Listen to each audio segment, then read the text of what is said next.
Smackdown was live from Saudi Arabia, so I got to see it early, and it was not a very good episode. Probably one of the worst Smackdowns ever, but at least maybe not ever, but at least for the past few years, it was really, really bad.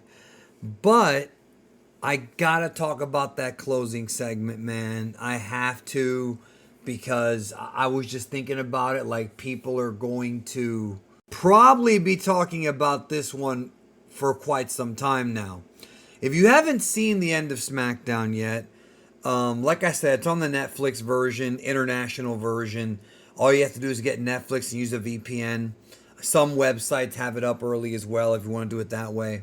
But the final segment featured John Cena coming out, which was weird because he was on the Breakfast Club earlier in the morning with Idris Elba. And I think that was today, right? So that would mean that Cena, leaving the Breakfast Club, probably got on a private plane and went directly to Saudi Arabia. Because, like, unless that Breakfast Club episode was yesterday and I'm getting my wires crossed, I didn't think he would actually be there for this show. But he was there, and then CM Punk came out. But he came out with the basic Thugonomics music that Cena had back in 2003 and 2004 for a little bit, and a little bit of 2005. And I was thinking, oh, are they going to have Punk rap? Yes, they did. Listen, I'm already seeing some people on social media putting this over and praising it. I genuinely wonder if those people have ever actually heard a competent rap song in their entire lives. In my opinion, the closing segment on SmackDown was one of the worst segments in the history of SmackDown. Probably the worst promo of CM Punk's career. And I have not felt that level of cringe since the days when Vince was around doing that stupid Vince McMahon comedy that nobody found funny but him. This was so bad. It wasn't just because these guys in their late 40s were just looking ridiculous. I mean, it looked like the old dad trying to be cool again but going through a midlife crisis. I don't know who approved this, but this was bad. This was the worst segment of CM Punk's entire career. And I've seen his Ring of Honor stuff, a lot of his IWA Mid-South stuff, obviously his WWE stuff. I've even seen a lot of his OVW work. This has to be the worst segment. The rhymes that he came up, well, okay, let's be honest. Those rhymes were scripted probably by somebody else, and Punk had to memorize the lines. This is why writing promos is bad. This is why a lot of the top talent who know how to talk off the cuff like Punk do not ever want scripted promos, because it comes off like this. The rhymes were sloppy. The cadences were really bad. Some of the rhymes didn't even rhyme.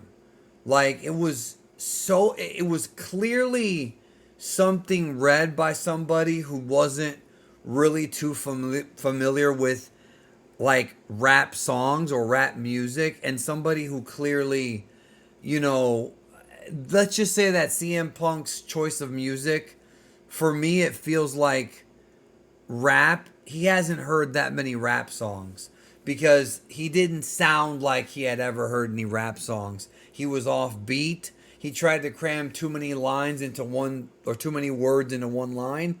It just came off so bad. Like, this was embarrassing. This is the most embarrassed I've been in the Triple H era. And yet people still are going to defend it. I'm sorry, but I'm not going to change my mind about this. This was the worst segment on SmackDown in years. The rhymes, none of the punchlines hit all that hard. Punk doesn't know how to, like, set up, like when Cena used to do it, he would set up his punchlines a certain type of way and balance them out. Punk had no experience doing that. You could tell that somebody else wrote it for him, and then Punk just went with it. Whereas somebody who maybe knew a little bit more could have read these lines and been like, yeah, this needs to be changed. I'm just surprised that Punk himself didn't go to creative or to Triple H to get this changed.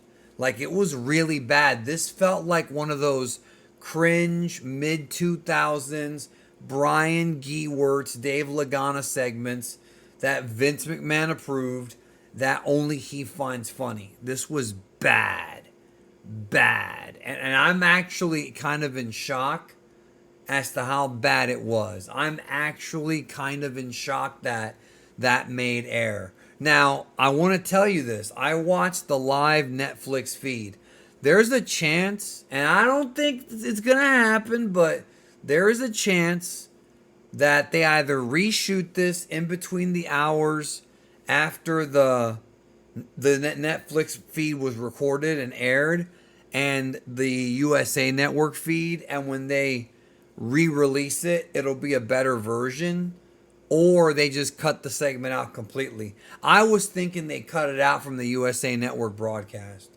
Maybe they can't because of time restraints, but I was thinking they should have cut it. This was actually like, this was your follow-up to the Cena pipe bomb? No. I understand the idea of Punk taking something from Cena and twisting it.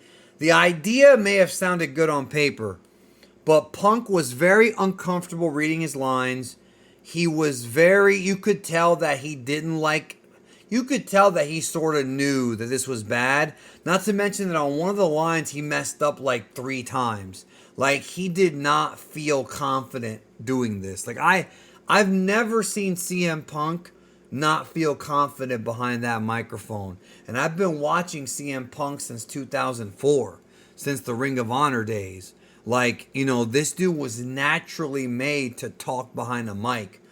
Here, he was jittery. Like, it didn't work.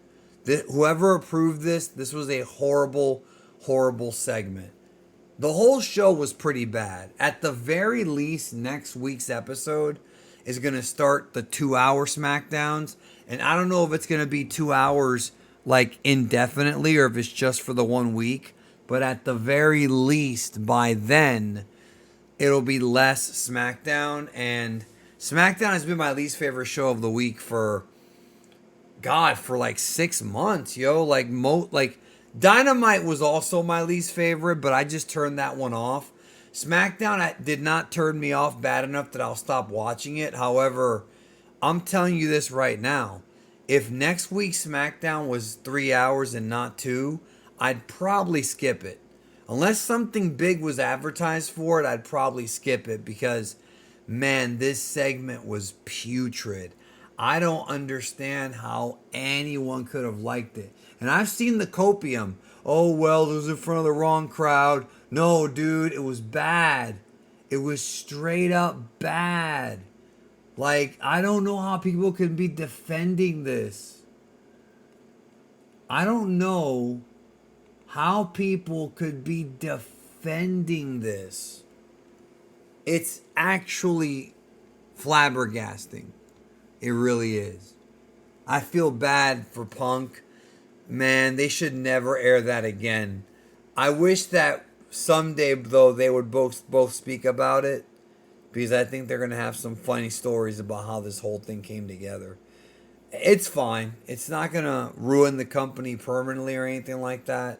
But it, this, I just thought it was embarrassing. Like, I was embarrassed as a wrestling fan, and I hate that feeling.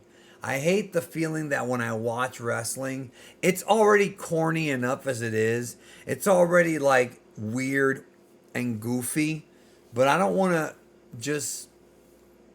Oh, that segment was... I didn't want to even... I was so glad that I wasn't watching that with like somebody else in the room because... Oh, man, it was... I have no words. If you haven't seen it, go watch it. I think it was the worst segment. and the worst punk promo of all time. It was so bad. So bad. I'm out, man. And if you like this dude, I'll pray for you. I'm out. Take care.